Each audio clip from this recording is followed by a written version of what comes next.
Welcome everyone to today's talk. Today I'd like to go into the topic of compassion and what it is that I would like to talk about in relation to compassion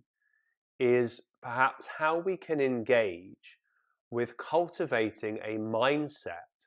that is able to see into another person's predicament or situation. That is to say that so often in life we are seeing things from our own perspective. It's only natural. We see things based on, as we've said many times on this channel, how we've been conditioned, our education, our culture, the part of the world that we live in, our religion, our beliefs, and so on and so forth. And as a result of all of that conditioning, it's so easy for us always to see things only through our own state of mind and through our own perspective. So when we see someone else, we essentially see them through the lens of everything that we have been conditioned by. When we see a certain behavior arising, we see it in relation to ourselves. We think about first and foremost how that behavior is affecting us. And as a result of continually being entrained into looking at how things affect us, we gradually disconnect from our ability or even our desire to understand why things arise in the way they do and why other people behave in the way that they might do at a given moment in time towards ourselves. Now, one practice in yoga that is mentioned in Patanjali's Yoga Sutras is this concept of what is called pratipaksha bhavana. And simply put, because we're not going to get into the depths of what this is today, it simply means to be able to see something from a different perspective, to see something from an opposite point of view, or to put ourselves in the shoes of another. And this actually, friends, is a practice. Because as I said right at the start just now, we are so used to just simply seeing things from our own perspective and assuming that our perspective is generally right or fault-free,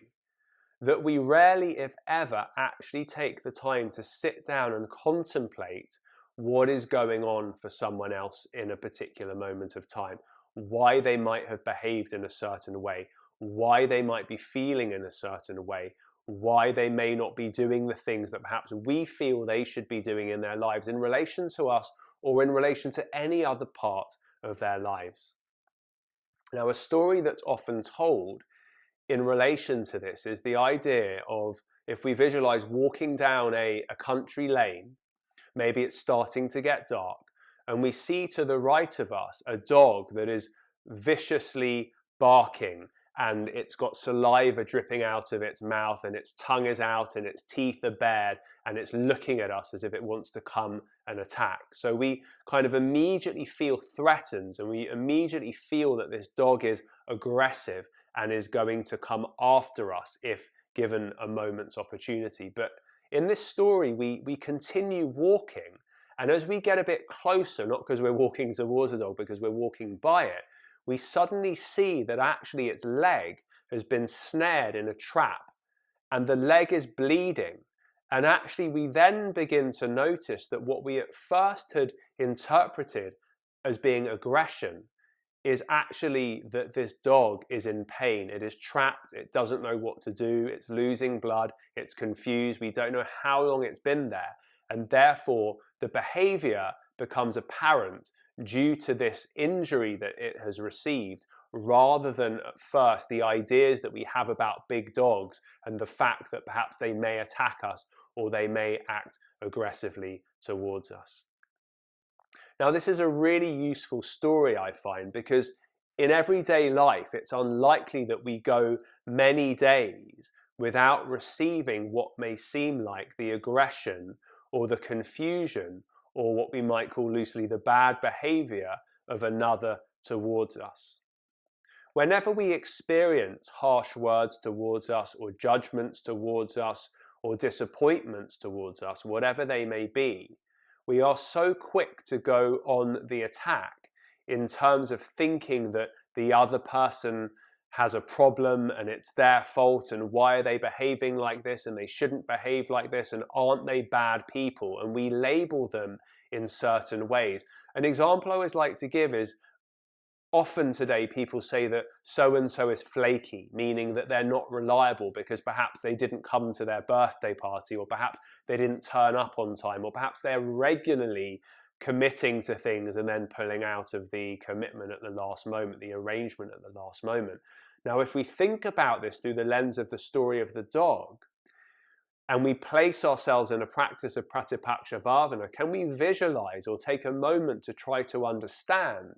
what might be going on in that person's life that has given them a mental tendency of wanting to commit to things but then never actually being able to follow through? It may be something that happened in their childhood that has become a pattern. It may be some difficult circumstances that is pressing down on their lives at the moment which cause them to act in that way. But what we tend to do when we only see the snarl and we only see the aggression, metaphorically speaking, we always just move into a state of blaming or labeling or judging that person in a negative way. If we can take the time to actually think about what another person is going through, empathize with what another person is going through, and have compassion for the state in which they find themselves in, this can really help us to unpick the conditioned response of feeling the need to judge other people and to speak badly of other people and not to truly understand their predicament.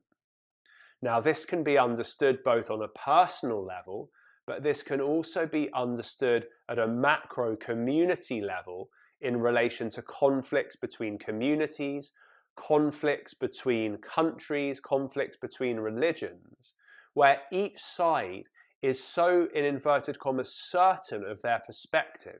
Each side is so certain of their history. Each side is so certain that their view is the right view, and therefore that any group that challenges that view somehow is wrong, or somehow is evil, or somehow doesn't have the best intentions of mankind at its heart. And we judge them, and we fall into lazy associations around how we feel or think or discuss that particular group. But if we take a moment to practice again this pratipaksha bhavana, and we feel into the things that we may know about that other group of people, what may have caused them to be in the situation that they're in, the things that collectively they have been through over many years or decades or generations or whatever it might be, this allows us to open ourselves to the possibility that perhaps if we were in that same situation, maybe we ourselves wouldn't actually behave any differently to them. And there's a wonderful quote by a gentleman called Henry Wadsworth Longfellow, in which he says, "If we could read the secret history of our enemies, we should find in each person's life sorrow and suffering enough to disarm all hostility." And what that is essentially telling us is that if we take the time and are able to stoke or cultivate the empathy that is required to look into these things, we will see that in every person's life there is a reason why they have ended up where they have ended up. And so rather than blanket labeling a group of people the enemy, or labeling someone that we know to be a certain way, which then creates a negative connotation of what they are, like ourselves, and in the way that we often don't behave in a way that even we would want to, and we often don't behave in a way that other people might want us to, we know our own reasons for how we ended up here. Can we extend that courtesy to other people and to understand that they too have been on their own journey, a journey which may not have put them in a favorable place to deal with certain situations in their day-to-day life in the way that we might expect of them or we might expect of ourselves. So it requires, again, as with all of these yogic practices, the ability to take a moment outside of ourselves, just to step off the treadmill of life and just take a moment to reflect on another person or another group situation, to feel that really deeply, and from feeling that really deeply, to allow that to shift and transform the way in which we approach that group of people. It doesn't mean that we still don't have boundaries. It doesn't mean that we don't speak or want to protect our truth and our authenticity. But it means that we come to a place where we understand that all of us in this world are to a certain or larger degree suffering and have arrived in this moment of time as a result of everything that has happened in the past, which means that we are all our own unique variant of how we can deal with things in this moment, for better or for worse. If we can hold that in our hearts, that helps us to stoke the flames of compassion in a positive way and reduces the barriers of communication, separating ourselves from others and thinking that one group of people is better or more righteous perhaps than another. So please do reflect on this as always, and thank you for joining. Namaste.